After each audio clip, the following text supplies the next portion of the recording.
வணக்கம். இது நியூஸ் ஃபர்ஸ்டின் பிரதான செய்திகள்.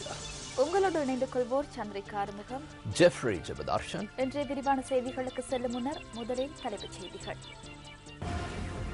சவுதியில் ரிசானா நாஃபிக் மீதான மரண தண்டனை நிறைவேறினால் அரசாங்கமே பொறுப்பு கூற வேண்டும் என்கிறார் மாகாண சபை உறுப்பினர் ஷாந்தினி கோஹன்காகே. இந்த பிரயத்தனம் ரிசானாவின் மரண தண்டனையை துரிதப்படுத்தும் ஒரு செயற்பாடு என்கிறார் அமைச்சர் டிலான் பெரேரா. பாசிக்குடாவில் சுற்றுலா விடுதிகளை நிர்மாணிக்க தாமதிக்கும் முதலீட்டாளர்களின் காணி உறுதிப்பத்திரங்களை ரத்து செய்வதற்கு அரசாங்கம் தீர்மானம். லிபிய தலைவர் கர்னல் மோமர் கராஃபியை கைது செய்யுமாறு சர்வதேச நீதிமன்றத்தினால் பிறப்பிக்கப்பட்ட பிடியாணைக்கு லிபிய அரசாங்கம் எதிர்ப்பு. தொடர்பான உள்நாட்டுச் செய்திகள். புதுயுகம் நோக்கி இலங்கை காலடி வைத்துள்ள இந்த சந்தர்ப்பத்தில் ஆசிய ஆப்பிரிக்க சட்ட ஆலோசனை அமைப்பின் 50வது வருட கூட்டத்தொடரை இலங்கையில் நடத்த சந்தர்ப்பம் கிடைத்தமை இந்த நாடு அடைந்த பாரிய வெற்றியாகும் என அனைத்துலக நீதிமன்றத்தின் தலைவர் ஹிஷாஷி ஒவாடா தெரிவிக்கின்றார். ஜனாதிபதி மஹிந்த ராஜபக்சவை அலரி மாளிகையில் நேற்று சந்தித்து கலந்துரையாடிய போதே அவர் இந்த கருத்தினை வெளியிட்டார். நீண்ட காலமாக ஜப்பானுக்கும் இலங்கைக்கும் இடையிலான சமய மற்றும் கலாச்சாரத்துறையில் நிலவுகின்ற ஒற்றுமைகள் குறித்து இந்த சந்திப்பில் அனைத்துலக நீதிமன்றத்தின் தலைவர் சுட்டிக்காட்டியதாக ஜனாதிபதி ஊடக பிரிவு விடுத்துள்ள அறிக்கையில் குறிப்பிடப்பட்டுள்ளது.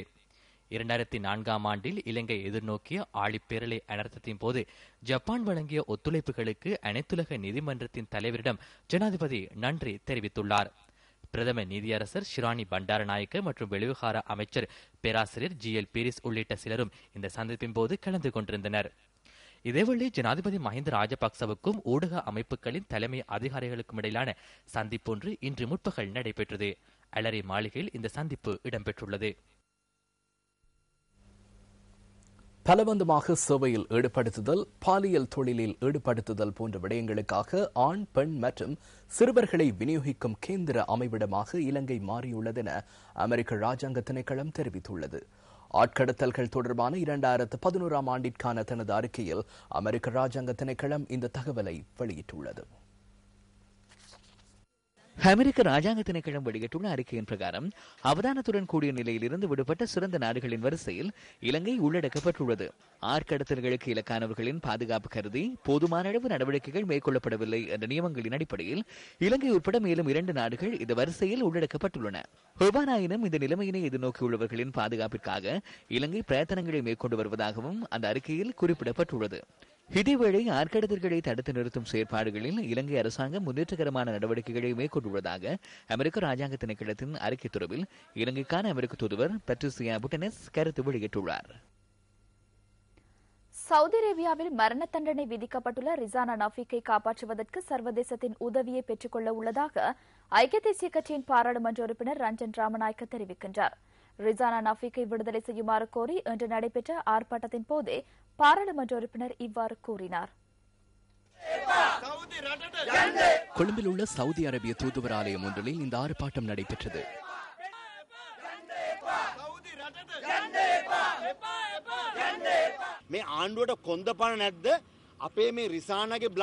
உயிருக்கான இழப்பீட்டை வழங்கி இந்த ரிசானாவை காப்பாற்ற அரசாங்கத்திற்கு வலுவில்லையா? ரிசானா நாஃபிக் என்பவர் பாடசாலை செல்லும் மாணவி. அவருக்கு மரண தண்டனை வழங்க முடியாது.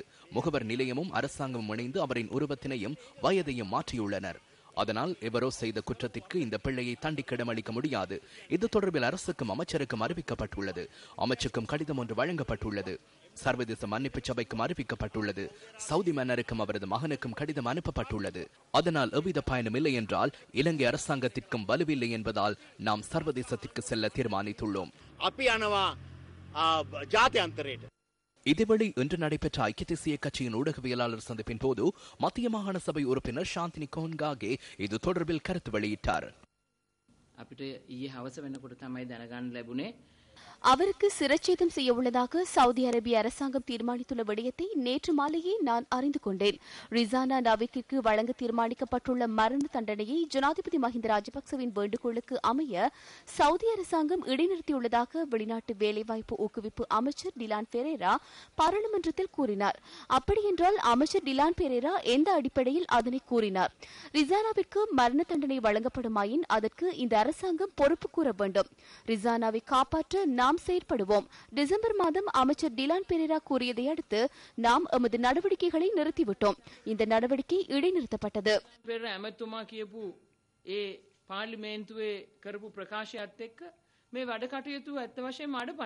இது தொடர்பில் வெளிநாட்டு வேலைவாய்ப்பு ஊக்குவிப்பு மற்றும் நலன்புரி அமைச்சர் டிலான் பெரேராவிடம் நாம் வினவினோம். 2 வருடங்களுக்கு முன்னர் விதிக்கப்பட்ட மரண தண்டனையை ஜனாதிபதி மஹிந்த ராஜபக்சவின் வேண்டுகோளுக்கு அமைய சவுதி அரசாங்கம் நிறுத்தியது. இந்த தலையீட்டின் மூலம் ரிசானாவுக்கு மன்னிப்பு கிடைத்துவிட்டதாக அர்த்தப்படவில்லை. இருப்பினும் அந்த நாட்டில் உள்ள ஷரியா சட்டத்திற்கு அமைய ரிசானாவுக்கு முழுமையான மன்னிப்பை பெற்றுக் கொடுக்க நாம் தொடர்ந்தும் செயற்படுகின்றோம். இருப்பினும் ரிசானாவுக்கு முழுமையான மன்னிப்பை பெற்றுக் கொடுக்க சாந்தினி கோன்காகேவுக்கும் ரஞ்சன் ராமநாயக்கவுக்கும் விருப்பமில்லை. அதனாலேயே எங்கேயோ உள்ள பொய்களை கூறி வருகின்றனர். மீண்டும் ரிசானாவுக்கு சவுதி அரேபியா மரண தண்டனையை வழங்க நேற்று வரை தீர்மானித்திருக்கவில்லை. முன்னாள் ராணுவ தளபதி சரத் பொன்சேகாவின் பதவிகளை நீக்குவதற்கு முதலாவது ராணுவ நீதிமன்றம் வழங்கிய தீர்ப்பினை ஆட்சேபித்து மேன்முறையீட்டு நீதிமன்றத்தில் தாக்கல் செய்யப்பட்ட வழக்கு இன்று விசாரணைக்கு எடுத்துக் கொள்ளப்பட்டது. சரத் பொன்சேகா சேவையில் இருந்த போது அரசியல் கட்சிகளுடன் தொடர்பு வைத்திருந்தார் என தீர்மானித்த முதலாவது ராணுவ நீதிமன்றம் அவரின் பதவிகளை நீக்குமாறு தீர்ப்பு வழங்கியிருந்தது. மேன்முறையீட்டு நீதிமன்ற நீதிபதி ரோஹிணி மாரசிங்க முன்னிலையில் இந்த வழக்கு விசாரணை இடம்பெற்றது.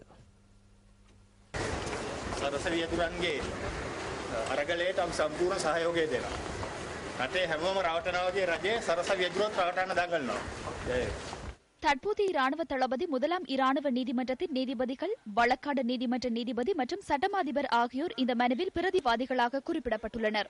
சட்டவிரோதமான முறையில் இயற்கை நீதிகளுக்கு முரணாகவும் குரோத மனப்பான்மையுடனும் முதலாவது இராணுவ நீதிமன்றம் சரத் பொன்சேகா தொடர்பில் தீர்ப்பு வழங்கியுள்ளதாக மனுவில் கூறப்பட்டுள்ளது.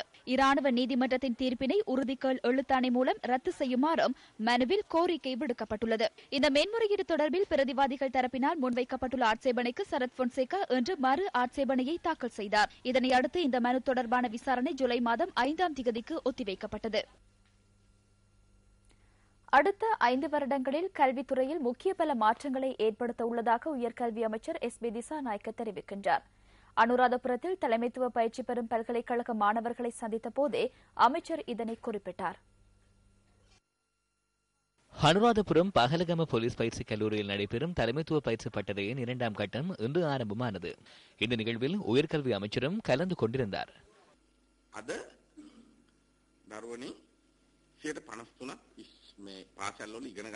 இன்று பாடசாலைகளில் கல்வி பயிலும் மாணவர்களில் 53% மாணவர்கள் கலைத்துறை சார் விடயங்களையே கற்கின்றனர்.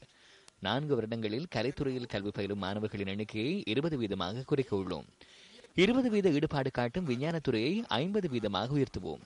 ஆங்கில மொழி மூலம் வர்த்தகத்துறையில் கல்வி பயிலும் மாணவர்களின் எண்ணிக்கையை 30% உயர்த்துவோம். 5 வருடங்களில் நாட்டின் அனைத்து மாணவர்களும் ஆங்கில மொழியிலேயே உயர்கல்வியை பயில்வர். அதனையே நாம் எதிர்பார்க்கிறோம்.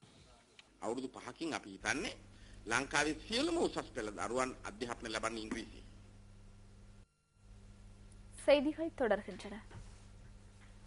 பாசிக்குடா சுற்றுலா வலயத்துக்குட்பட்ட பகுதியில் சுற்றுலா விடுதிகளை நிர்மாணிக்க தாமதிக்கும் முதலீட்டாளர்களின் காணி உறுதி பத்திரங்களை ரத்து செய்வதற்கு அரசாங்கம் தீர்மானித்துள்ளது.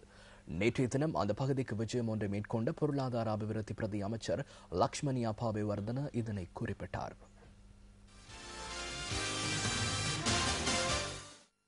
கிழக்கு மாகாணத்தின் எழில்மிகு கடற்கரையான பாசிக்குடா பகுதியை சுற்றுலா வலயமாக மாற்றுவதற்கு 156 ஏக்கர் நிலப்பரப்பை அரசாங்கம் ஒதுக்கியுள்ளது. இதில் 100 ஏக்கர் நிலப்பரப்பு சுற்றுலா விடுதிகளை அமைப்பதற்காக ஒதுக்கப்பட்டுள்ளது. இதற்கமைய இப்பிரதேசத்தில் 14 சுற்றுலா விடுதிகளை அமைப்பதற்கு முதலீட்டாளர்கள் முன்வந்துள்ளனர். இதற்காக 5730 மில்லியன் ரூபாய் முதலீடு செய்யப்பட்டுள்ளது. இந்த ஆண்டின் இறுதியில் குறித்த விடுதிகளின் நிர்மாண பணிகளை நிறைவு செய்ய எண்ணியிருந்த போதிலும் பாசிக்குடா பகுதியில் ஒரு விடுதியின் நிர்மாண பணி மாத்திரமே நிறைவடைந்துள்ளது.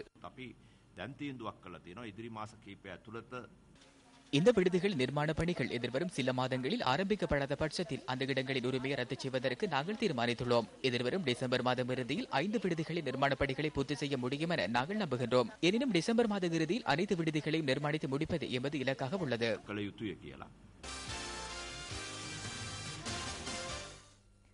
அரசியின் மூலம் தன்னிறைவடைகின்ற நாடொன்று உருவாகின்றமை மகிழ்ச்சியான விடயம் என பொருளாதார அபிவிருத்தி அமைச்சர் பசில் ராஜபக்ச தெரிவிக்கின்றார்.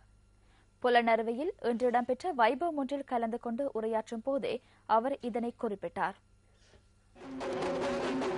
புலனறுவை லங்காபுர பிரதேச செயலாளர் பிரிவுக்குட்பட்ட சில வீதிகளை புனரமைக்கும் வைபவம் பொருளாதார அபிவிருத்தி அமைச்சர் பெசல் ராஜபக்ச தலைமையில் நடைபெற்றது.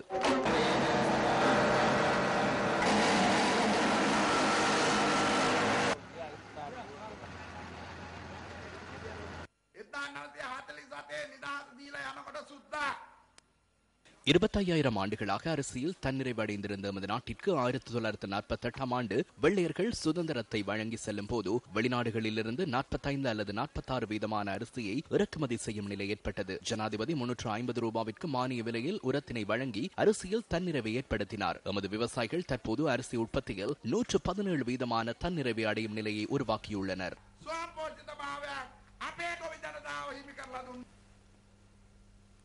நியூஸ் ஃபர்ஸ்டில் தொடர்வது சக்தியின் தேடலில்.